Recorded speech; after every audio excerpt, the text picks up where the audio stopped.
Bom, gente, eu sou o Vicente, também conhecido como River Fount, ou River para os íntimos, né? E o que eu queria trazer para vocês mais é um pouco da minha trajetória, que foi meteórica, por enquanto, né? Do fato de eu sair da área... Sair não, né? Eu sou filósofo de formação, né? Com mestrado em filosofia e terminando doutorado em psicologia social. E atualmente desenvolvedor Python com Flask e Django. A maluquice. E tudo começou por conta do doutorado, porque eu precisei fazer uma coleta de dados no site da CAPES, né? Que se fosse ser feita manualmente, eram 889 registros que eu teria que copiar e colar na mão ali.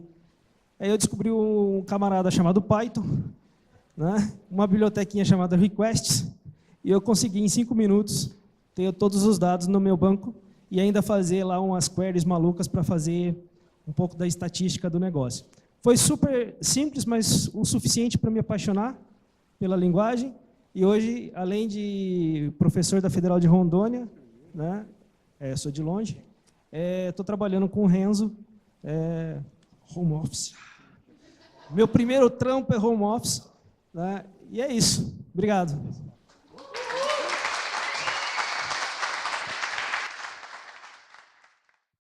Muito bom aqui, mas o que eu queria contar é a história do Flask, né? O Flask começou como uma piada de 1º de abril. O criador do Flask, o Armin Honecker, ele não gostava dos frameworks existentes, então ele que basicamente recriavam tudo para dizer que eram um arquivo só. Então, ele fez um mini framework com praticamente todas as funcionalidades que os frameworks da época tinham. Era o Web.py, o Bottle, que era o mais famoso na época, eu usava Bottle na época.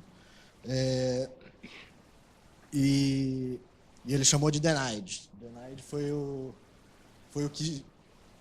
que incentivou ele a escrever o Flask de verdade, né? O Denied não exatamente, mas usa as mesmas ferramentas que o Flask usa. Ele é a combinação do Verkzeug, do Jinja e do It's Dangerous e algumas outras coisinhas que tinha na época. Acabei que eu não peguei aqui o código do Deny, mas e agora eu estou sem internet. Mas o código é bem engraçado. Ele não tem nada no código. Ele fez um arquivo só, encriptado já. E aí o arquivo ele só desencripta tudo e executa. Então foi feito bem como piada mesmo. Mas tá. Vamos ver se dá tempo. Aproveita que tem 5 minutos. Tá em quanto? Muito tempo. 3 minutos. Pô, tem tempo. É o teste de se Linux funciona. A história não é tão longa, né? Hub. Hub. Pô, já tô conectado. Uou. É que ele pede aqui, né? Hub, bem-vindo. Vamos ver se vai. Ou se ele me pediu mais alguma coisa aqui.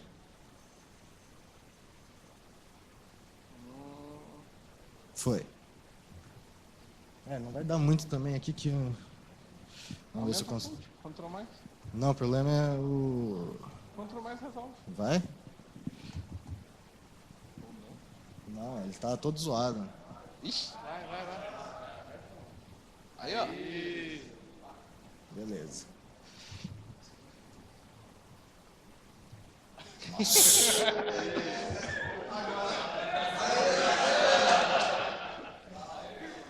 Devagarinho.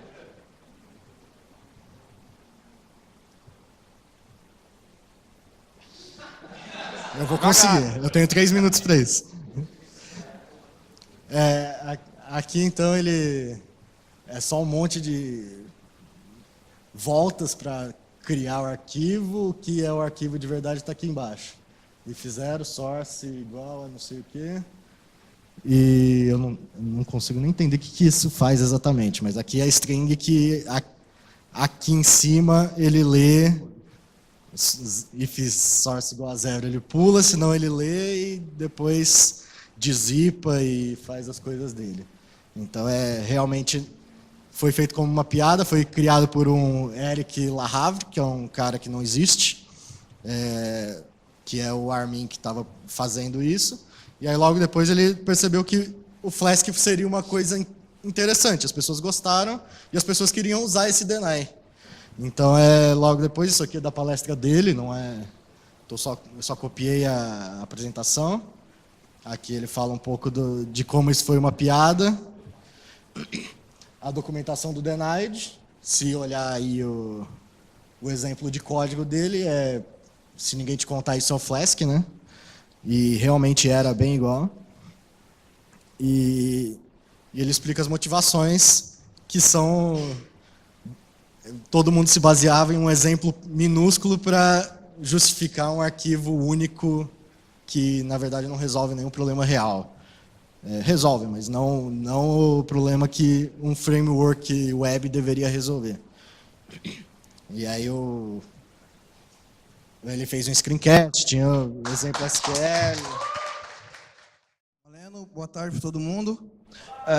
Meu nome é Regis e o que eu vou falar aqui eu já coloquei no Twitter e no Telegram, tá? Quem quiser acompanhar. HAML, eu chamaria de HAM, mas seria HAML mais Flask. Esse é o meu username no Telegram, Twitter, GitHub também. Eu coloquei o material no GitHub, nesse endereço aí, RG3915 HAML Flask. E o que significa esse negócio? Na verdade, eu tinha dado uma pontinha desse assunto na última Python Sudeste, só que nem eu sabia explicar o que era, então ficou meio complicado. Aí eu falei, não, eu vou estudar um pouquinho e ver. O HAML é uma forma diferente de escrever HTML. Tem aqui o print do link do site, que ele fala que é uma marcação de texto mais bonita, com don't repeat yourself, uma marcação clara e com indentação. Esse template em haiku eu não sei o que significa direito, na verdade. E o que ele faz? Aqui ficou... Cadê? HAML, que é HTML Abstraction Markup Language, ou seja, uma abstração da linguagem, abstração da marcação. Que a marcação ela deve ser bonita. Esse é o princípio básico de a marcação deve ser bonita. Ou seja, você escreve um arquivo qualquer na extensão .haml e, por exemplo, seção, você coloca porcentagem section e .container significa uma classe HTML chamada container. Quando a gente vai usar um seletor CSS, você chama um ID com hashtag e uma classe com ponto. Então, ponto container significa uma classe em HTML. Então, se você tem porcentagem 1, é a tag H1, né? Tag H1 do HTML, e aí você coloca igual a post.title. Esse post.title, ele vai ser interpretado no caso aqui com o Jinja 2, para retornar o dado que deve ser renderizado na tela. Aqui, por exemplo, tem um ponto content, sem nada na frente. Então, é uma div com uma classe .content, igual a algum valor. Parece meio abstrato, mas aí o que aconteceu depois?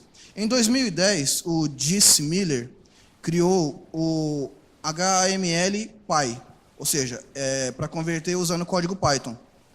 E logo depois, esse username aqui é appknox, criou o HAML Py 3, ou seja, você converte para Python 3 também. Então, como é que funciona? Você cria uma virtual env, pip install HAML Py 3, e como que você usa? Você escreve esse comando aqui, HAML Py, o nome do seu arquivo com .haml e transforma para um HTML que você quiser. Como nós tivemos um tutorial de Flask ontem, e foi tão bem explicado e tão simples de entender, que ontem à noite eu consegui criar uma API rapidinha, que, na verdade, eu tenho um JSON mocado aqui, bem simples, com ID, nome e e-mail, e fiz um render, né? e aí faz o export, que é o básico do tutorial que a gente tinha visto ontem, e beleza. O que eu quero fazer é escrever o HTML para depois converter para o meu HTML. Lembrando que tem que ser com esse comando aqui. Então, explicando mais um pouco. Aqui do lado esquerdo, porcentagem de body. Tá bom o tamanho da fonte? Porcentagem de body. Então, ele vai renderizar aqui como chama? A tag body, obrigado. Aí, ponto container. Ele vai converter para uma div com uma classe container. Hashtag header. É um ID, que é o seletor CSS que identifica como ID. Então, se chama header. Aí, porcentagem H1 com ponto title, vai virar um H1 com uma classe title. Aqui eu estou usando um CSS chamado Buma, que ele é mais simplesinho. Então, esses nomes de classes aqui, title, subtitle, são nomes de classes do Buma, né? Ele aceita também uma chave... Você me vê quando falta um minuto que eu vou mostrar um negócio de Python aqui. Ainda. Ele aceita a chave, dicionário com chave e valor também. E aí, quando você olha para isso aqui, ele parece que é um código mais limpo, né? Mais simples de entender. Não tem as marcações do HTML. E se você entender o que é ID e o que é classe, você consegue, não vai dar tempo de eu falar muita coisa aqui. Ó. O for dele funciona assim, ó. Tracinho, for, name. Hoje eu vou falar sobre PyJobs. Então, quem não trabalha ainda com Python aqui e gostaria de trabalhar com Python, ou tem interesse em trocar de empresa, sei lá, vai que, né? Então, esse é o PyJobs, é um site só de vagas Python. Então, a gente tem toda a listagem de vagas Python aqui da comunidade do Brasil. Então, quem quiser anunciar uma vaga, é só vir ali em cadastre uma vaga. Então, é só vir aqui preencher. E você pode se inscrever em alguma vaga que tem aí, então fique à vontade. Também, quem quiser contribuir, tem o nosso Apoia-se. Cadê a barra? Esse teclado. Bom, tem esse Apoia-se, que é o nosso financiamento coletivo. Então, o site é pyjobs.com.br e aqui tem o nosso Apoia-se, que é apoia-se/pyjobs. Então, é isso.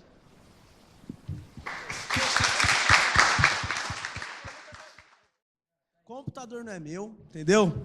Eu vim no repente aqui porque tem um negócio aqui que está latejando na minha cabeça que eu acho que eu tenho que falar, né? É um pouquinho sobre segurança, porque Flask a gente faz tudo na unha, mas ninguém fala de segurança, né? Então, vamos lá. Primeira coisa que vocês devem ter aprendido ontem. Ih, cadê o mouse? Peraí. Qual que é o site? Como é que é o site? Me ajuda aí, como é que é o site?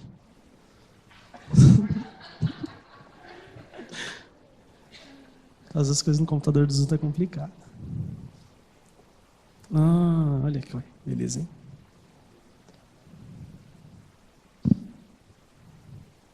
Cadê o terminal?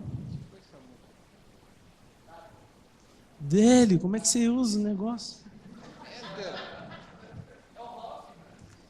Que é quem?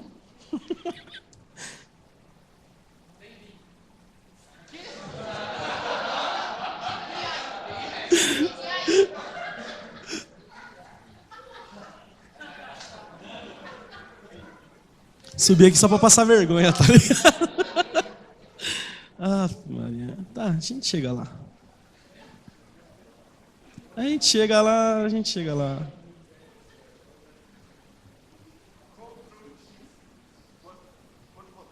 Opa!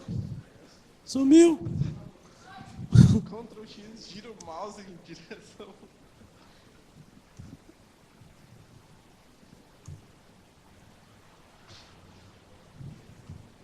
Pera aí, gente, vai sair, viu? Eu digito ou eu falo, porque não é o meu computador. Como é que é? Get arg, né? Não, request. Ajuda aí, gente. Args. Ponto get. Qualquer coisa, né? Tipo assim, né? Não, tá. Pode crer. Cadê o... Mano, esse teclado aqui não tem parênteses não, velho.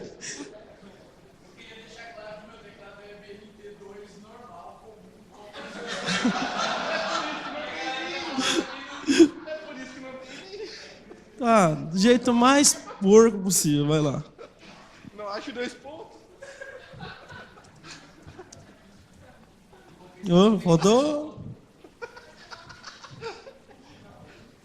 Acho que é o jeito mais simples, né? Será que vai sair alguma coisa aqui? Será que eu aprendi onde? Agora sim, mano. Como é que é? Flask, app, é isso? Export. Não, mas dá pra rodar direto, Espaço também. né?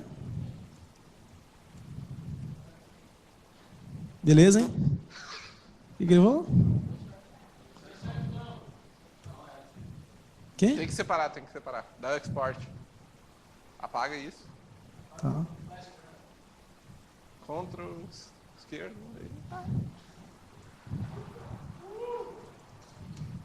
Tô pegando jeito, hein? Agora sim, galera. Bate palma aí, galera. Tá, cadê o...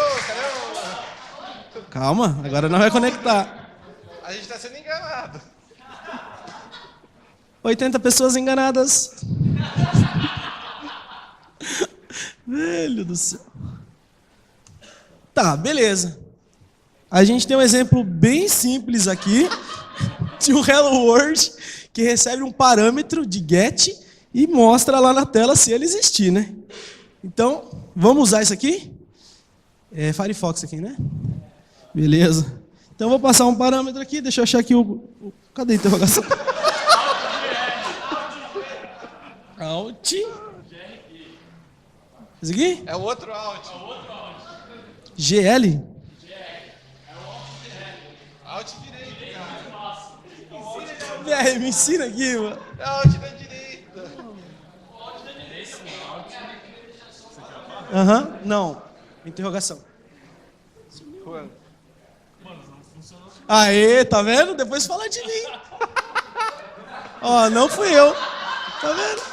Porra, Os efeitos de não ter Vim instalado. É tão simples, mano. Interrogação. Vai digitando pra mim, vai. Vai. Passa aí o parâmetro nome, igual... Faltou a barra. Dinossauro.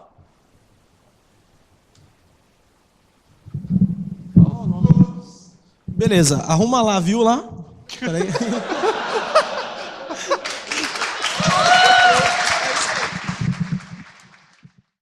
Eu vou falar de uma coisa, é uma linguagem que todo mundo precisa aprender, que é muito básica, que a gente está sempre aprendendo linguagens novas, tem Go, Rust, Python, Python 3, um monte de coisa, mas eu acho que é uma linguagem que acho que todo mundo, todo programador realmente precisa aprender antes de tudo. Inglês. Por que você deve aprender inglês? Mas eu conheço ou sou um bom programador que não sabe inglês e estou muito bem empregado. Isso acontece. Muitas pessoas, você consegue ter uma carreira de sucesso sem saber inglês. Mas é uma coisa que eu reparei vendo vários comentários em listas de discussão, em coisas no Telegram, que o pessoal fala, eu preciso de um material para aprender alguma coisa. Aí um cara fala, tá aqui o material. Mas tem em português? Porque meu inglês não está muito bom. Ou, tem aqui essa palestra da PyCon nos Estados Unidos.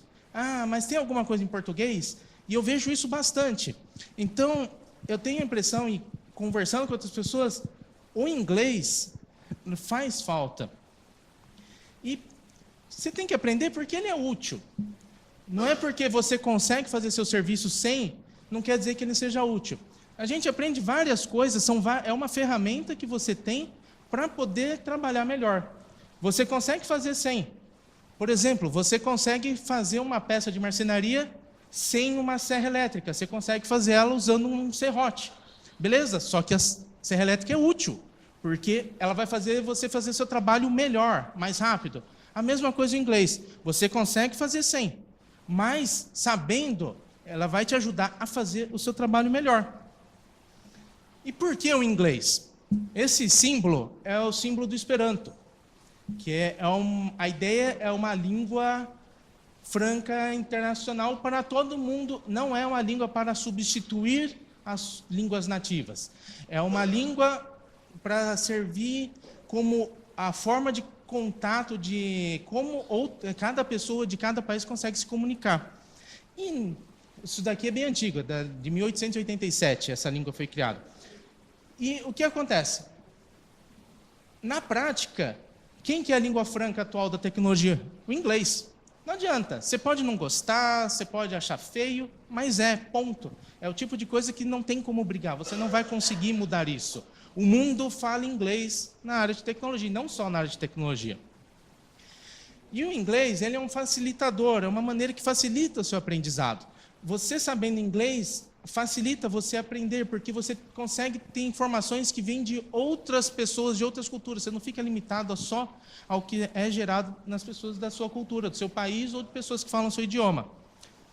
E ele também é uma maneira que amplia suas possibilidades profissionais. Por exemplo, eu trabalho numa empresa estrangeira. Existem dezenas de empresas precisando de profissionais no mundo inteiro. Você não vai ficar mais limitado a um país só. Então, saber inglês vai ampliar suas possibilidades. Aí tem um monte de coisas, né, que as pessoas falam, aprender inglês. Aprender inglês é difícil. Cara, ok, pode ser difícil, mas tudo é difícil. Quando você foi aprender Python, você achou fácil? Não. Quando você foi aprender C, você achou fácil? Python é fácil, verdade. Você foi aprender uma outra linguagem, você achou fácil? Qualquer coisa que você estuda, não é fácil. Sim, não é fácil aprender inglês, é difícil. Mas você tem que se esforçar, você tem que entender os benefícios disso e estudar. Aprender inglês é caro? Pode ser. Não é todo mundo que tem disponibilidade de fazer viagens, alguma coisa. É um investimento, qualquer coisa você vai ter que ter investimento. Algumas pessoas realmente são privilegiadas e puderam estudar inglês em escolas boas. Eu sou um privilegiado. Eu tive oportunidade, minha família deu condições de me pagar cursos de inglês em escolas particulares. Eu sei que muitas pessoas não têm essa essa vantagem. Mas a gente tem maneiras que a gente pode tentar para tentar aprender inglês de uma maneira gastando um pouco menos. Existem maneiras, hoje existem ainda mais maneiras de aprender inglês gastando menos. Aprender inglês só para quem morou fora. Não.